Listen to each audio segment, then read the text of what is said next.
Hey, welcome everyone to Pass or Play. All right, so today I'll be reviewing Anne Rice's Interview with the Vampire, Season 1, Episode 3, currently streaming on AMC Plus and coming out on AMC. It's also titled Is My Very Nature That of a Devil? And we open with Lestat and Louis. They're sitting on a park bench. Um, Louis is reading, and Lestat is just basically talking, looking at the people walk by at night. And Louis basically is questioning kind of, his existence, his identity, as a vampire, who is he? What kind of vampire does he want to be? Lestat is very comfortable and kind of very, um, carefree in who he is as a vampire, as a predator. He doesn't really question his behavior or morals. He kind of just sees the world as his oyster. And, Louis, he's just kind of questioning, their existence, should they be doing more, how is he as a African American vampire? Should he be helping his people? Should he be trying to find ways to, like elevate, the people around him and, in his corner of the world? And in a sense, he has, making, employing his people at his, salons and his businesses, making them, giving them raises and different things like that. He has kind of done that, but he's just questioning, should he be doing more?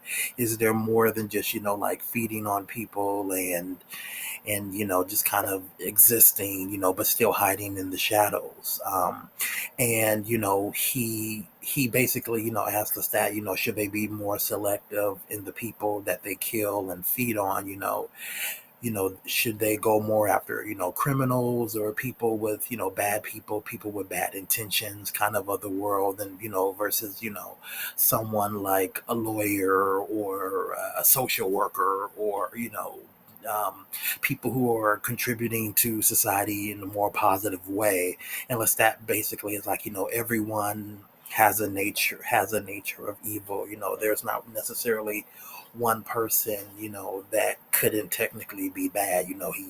He name dropped Shakespeare and different people, poets and different things like that. Just because they've contributed to society doesn't necessarily make, these people great.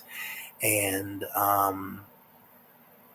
Louis asked Lestat to kind of, to try out, reading over the people's minds before they kill them versus just, finding someone who, would be an easy kill, but people, the cops or different things wouldn't question them, or people wouldn't necessarily be looking for them, base it on, from the thoughts that they read, is this a good person or a bad person, kind of based it on that selection. And Louis also states that he can, because they can feed on, cattle and animals to, that can sustain their thirst. They don't necessarily have to feed on, people. But either way, Louis wants Lestat to do this, try to basically probe the people's minds and find someone who actually is, more or less taken away from society or is a stain on society. And as they're probing, people now, they're walking down the quarters, that area, down the blocks or whatever. And they find this guy who like robs people and breaks into people's homes. So Lestat, instantly basically attacks him like on the side of a house in between, houses, and like snaps his spine. And he's like, you better, Louis, you better, drink from him before he dies. And Louis just instead ends up feeding on a cat. And he doesn't even drink from, from this criminal. And so, then we go to Louis proclaiming to Lestat that, he doesn't want to kill people anymore. And then Lestat's like, he says, a fish that doesn't swim and a bird refusing flight. And he says, I fear for the feline population of New Orleans, And though, Lestat doesn't care for necessarily Louis's decision, he respects it. He decides not to feed or kill people in front of Louis, and then Louis starts to go on this kind of rat diet where he has rats delivered to the Azalea salon, that he owns every night, and that's what he feeds on. But in doing so, with Louis adjusting to just feeding on the rats and or the cats, the rats, the cats, and the felines and whatnot in the area, he becomes weaker, and his sex drive, his libido kind of less, he's weaker, and his like libido sex drive is kind of lessened, and so now Lestat um starts looking elsewhere, and Louis even says it in the show. He kind of recognizes that it's kind of his fault to an extent, because his libido is lessened because he's weaker, with just feeding off of rats and dogs and cats and all that. And so there's this new singer that Louis hires at his salon, and Lestat, starts to basically flirt and have sex with this woman, Antoinette Brown, this salon singer, and Louis feels a certain kind of way, and Lestat is basically doing it in front of him, kissing with the lady, making out with her. And then there's also this scene where, when she's at, Lestat's and Louis's house, she's like, there are rumors. She said, is there, two beds or one bed, upstairs? And and Louis like, don't go up. You can't go up there, Miss Brown. She's like, well, that answers that question. And then Lestat just starts like kissing her. He like pours some champagne on her blouse, like, oh, you seem to be with Mrs. Brown. And so basically they have sex, and Louis kind of, leaves before they start doing the do. Um, but and I thought it was funny though too, because it's like, no, there's not two beds, there's two coffins up there. But I'm not saying she's a hoe, but I mean, technically the hoe Azalea Salon is basically, it's a whorehouse. Like, let's call it what it is. I'm not saying she's a hoe because she's just a salon singer, but just for context of the show and the business that he's running, and it just sounds funnier. I'm not gonna lie, just like saying hoe. Anyway, you guys let me know how you feel about that. But anyway, um, you know, um, and so after Lestat and Mrs. Brown gets done, he comes and finds Louis outside, and at this point, Louis asks Lestat, "Aren't I enough?" And he does it all earnestly, not crying, but like his eyes are like kind of like all glistening in the moonlight, and Lestat just laughs. It's like, he just laughs at him, and he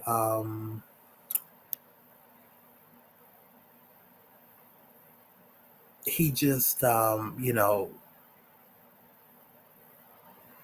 Lestat laughs, and he just says, I like variety from time to time.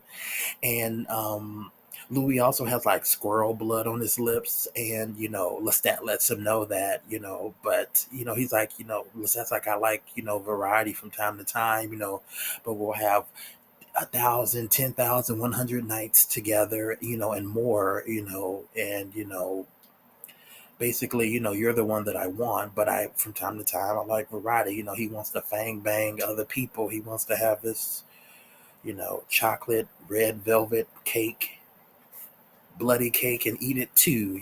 Yes, even though technically he did say he wanted a companion. He never said he wanted a lover. He didn't even say he wanted a partner. He said he wanted a companion. But a companion can just be like a dog. I mean, even though people do sleep with animals, that's a whole nother story. It's not right, but he did just say he wanted a companion. I mean, you could just have a lifelong friend who's a companion that you don't sleep with. It's a very platonic relationship.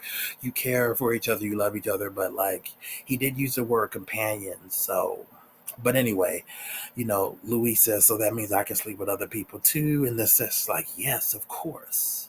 Even though in his face, he's like, well, yeah, you can, just as long as you come home to me.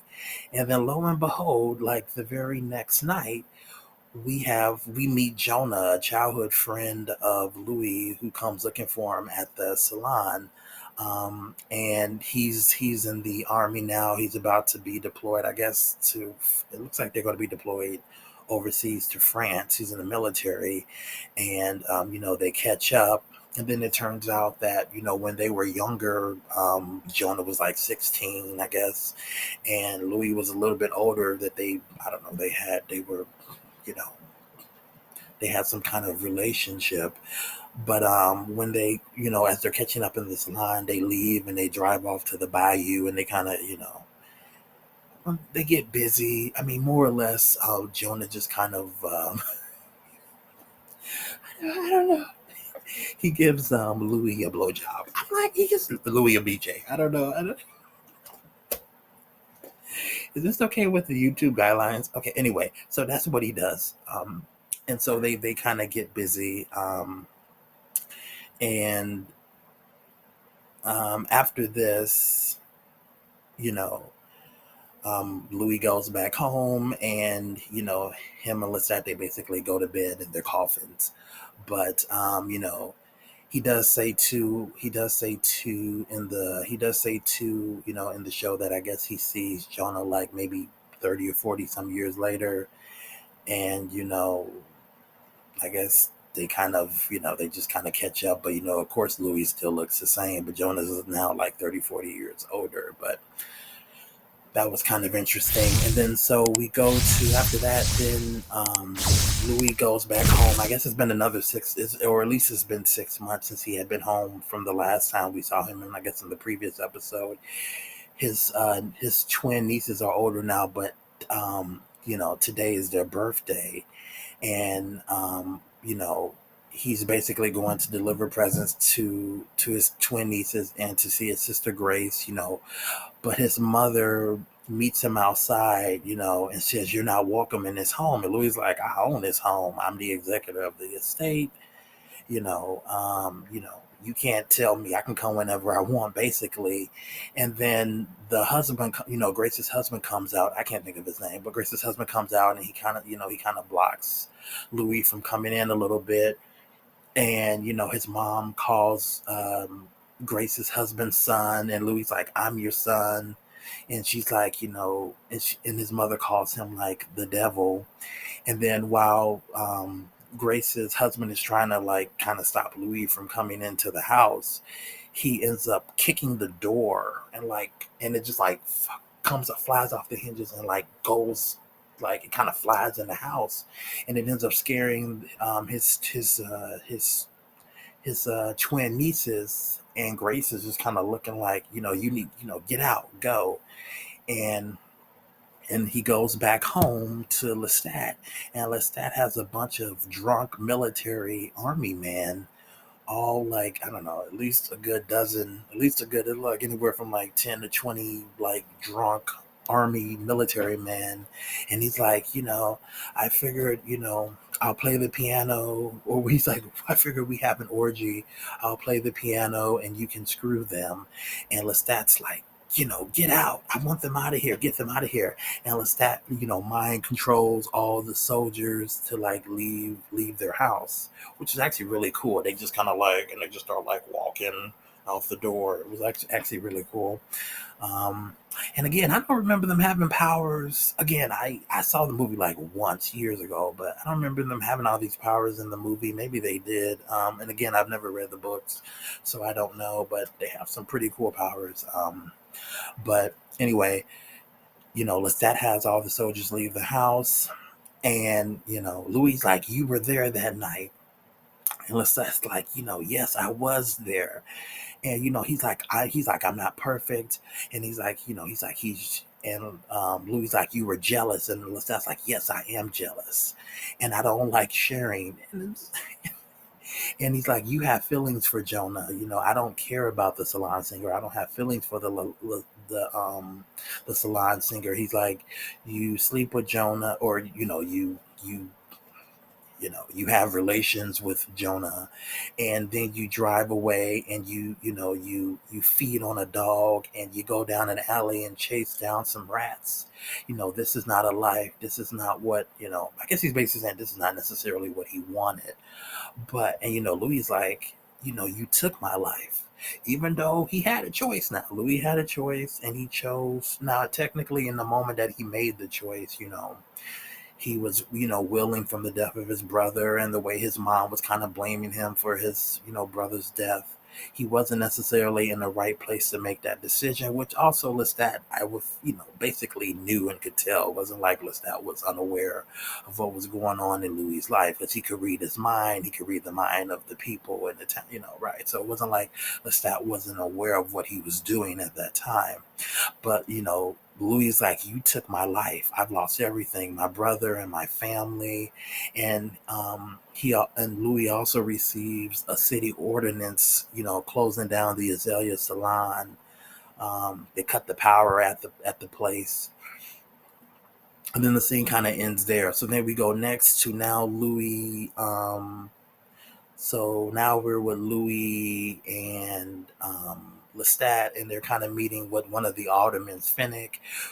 And I guess I don't know, the other guy is just like a businessman, but it was they were in the previous episodes who he was playing cards with, but one of those guys is one of the aldermen that sits, within the city council. And, they're basically letting him know that there's nothing that they can do about the city ordinance, even though they're basically blaming the president, Woodrow, saying these are the rules. They're saying that the military soldiers are getting chlamydia, and basically it's heroes, it's heroes or it's the whores, so they're closing down these whorehouses because it's making the military men sick and it's giving them diseases. And that's why, even though they're only going after the black businesses that are doing it, they're not going after any of the white businesses.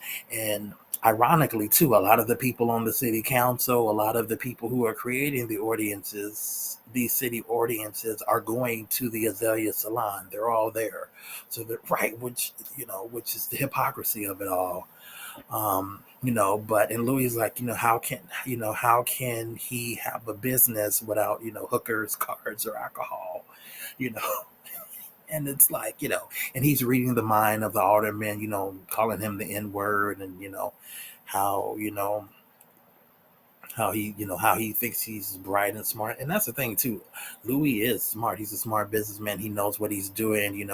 He has found a way around the initial city ordinance that they had at the beginning of the episode by making the prostitutes business owners, by giving them 5% of the profits. But this is the second city ordinance that they've come up with now. And so now they're just stopping the business altogether, because I guess before the initial one was maybe like he couldn't just run a whorehouse, I guess, without maybe on his own, where he was getting all the profits necessarily. And so he found a way around that by making the prostitutes like business owners within the business and giving them a percentage of the total profit, And so, now this time they've just found a way just to almost just shut it down. And then so at this point too, the city council at this point is intentionally and deliberately, going after, it just seems,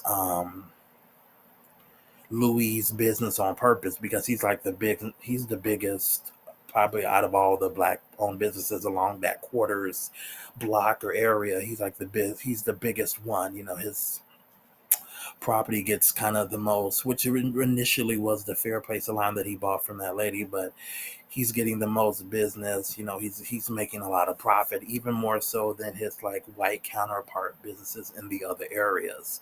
And so, basically they're focusing on getting his business, closed so they can, buy it. And at one point, the alderman Finnick, he offers to buy it for 15 cents on the dollar, to kind of to go back around to that 15% when he turned down to run his business back in like episode 1 or 2. And so, um, and at this point, Louis, his business, his Zelia salon keeps getting attacked. They do another like they end up closing it down because he has a broken window. Then they literally break the window in front of him, and now he's just getting pissed, and he's a vampire. So, at this point, Louis like he screws us. He goes and he kills, Alderman Finnick. He feeds on him, and he puts his body on display and like hangs him up in front of this gate with his guts spilled out. It has a sign for whites only. And then, of course, once he does this, the white people, they go on a fire killing spree, and they start torching all the houses and businesses along the quarters, and they just put them on fire basically. And you have just the black people, they're running around all chaotically.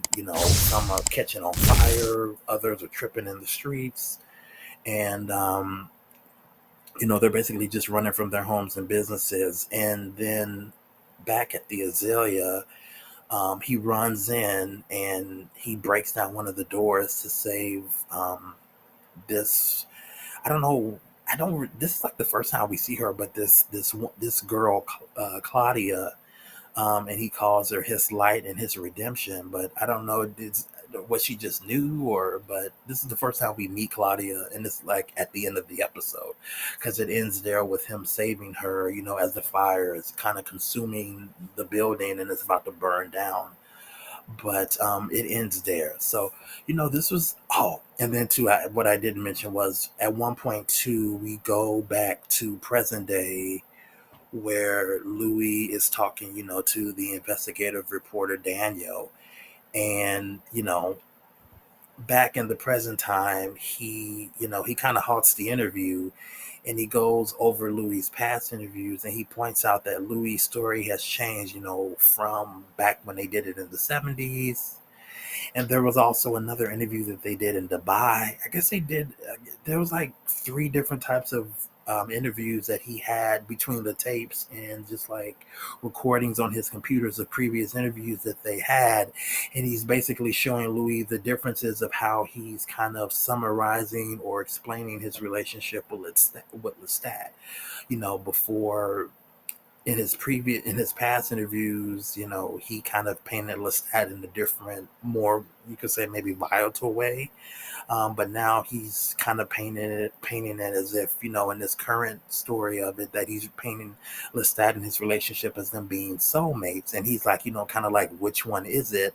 And, he's, Daniel's like, this is more like, the abuser psychological kind of relationship than what you're painting it to be as a soulmate kind of relationship. And, Louis says that, my you know my explanation of it back in the 70s was more theatrics. It was more theatrics driven. um when we did it, that's what's on the tapes. But now he feels, now that he feels that this is his true telling of his true telling and recollection of what he really remembers as it happened. And, this is his quote unquote odyssey, his story, his origin story of how he came to be, and, who he was then to who he is now.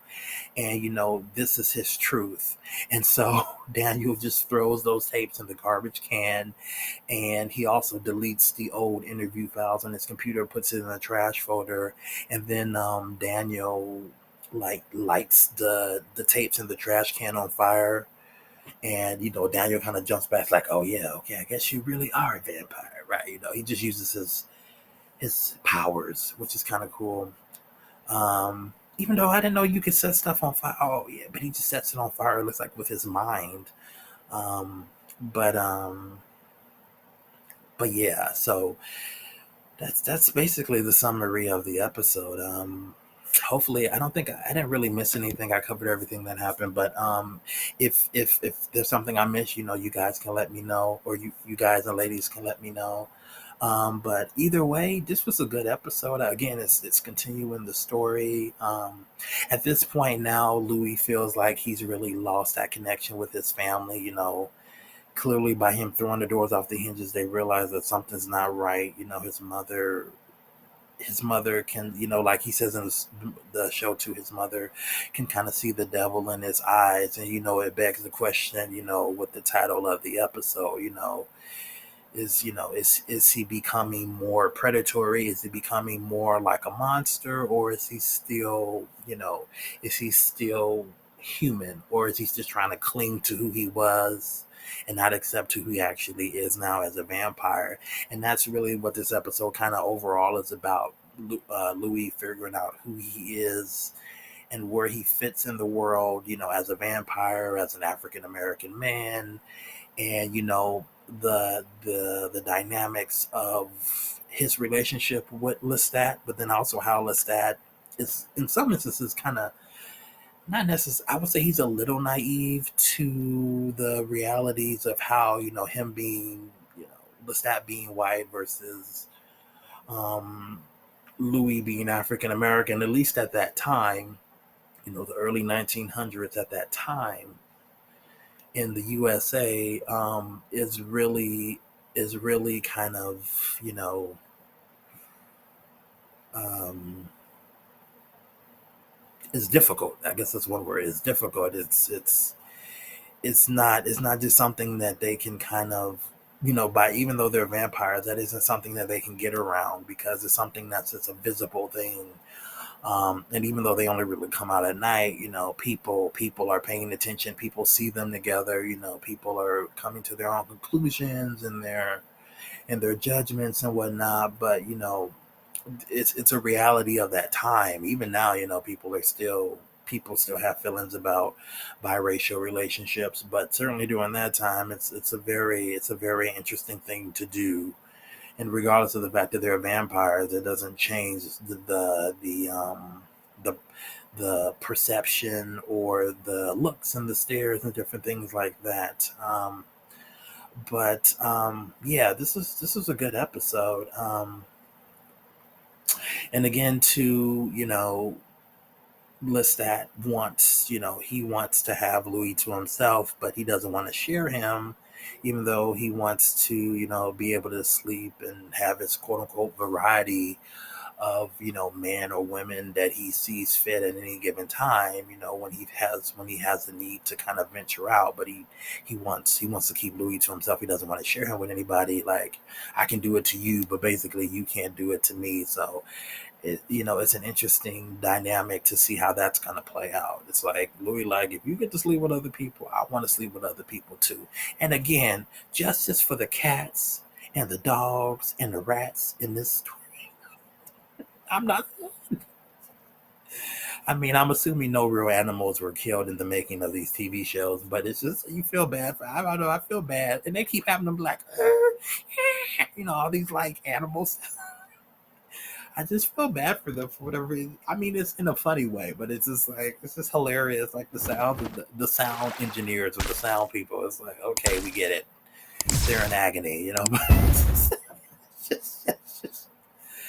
and we'll see, and again, with his kind of anger towards the aldermen and what they're doing to his business, another thing that Louis is losing, including that of his family, and his last kind of connection to humanity, to a sense, he loses it and kills the alderman, kind of going back on his decision, not to kill people.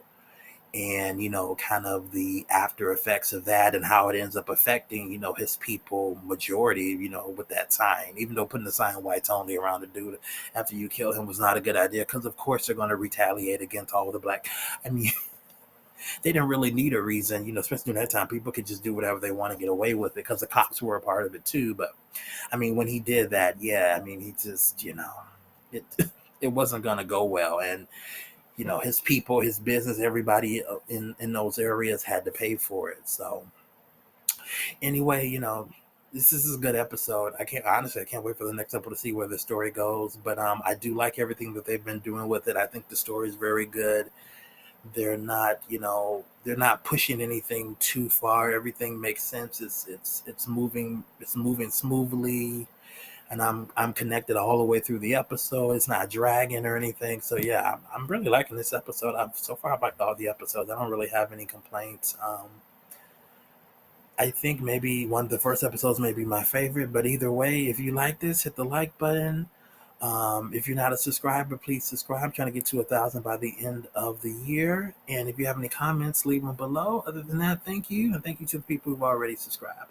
Bye for now.